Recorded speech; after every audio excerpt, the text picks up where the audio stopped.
I find the value in living to be primarily relational.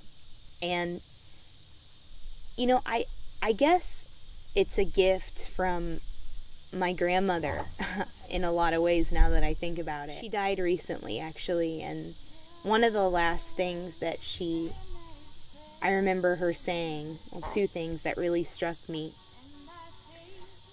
In the hospital, she said, you know, you need to remember that nobody is below you, but nobody is above you either.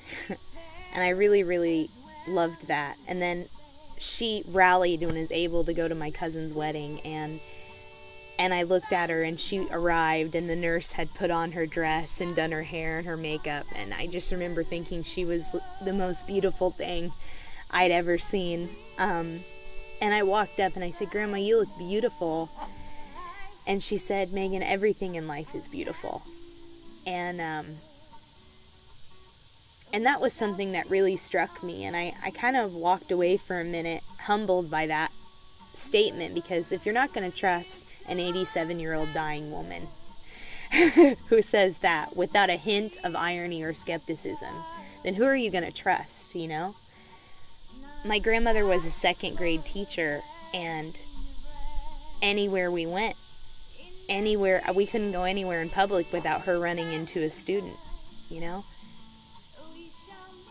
And every student that I've ever encountered of hers always will proclaim, "This was my favorite teacher."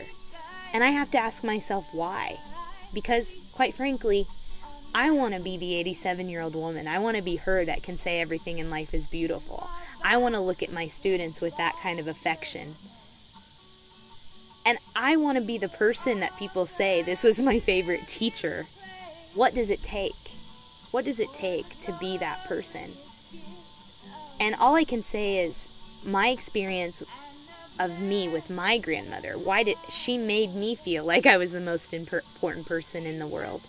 And it was this kind of interest in my life. Genuine interest in my life and in my decisions. She felt it was valuable. She felt all life was valuable.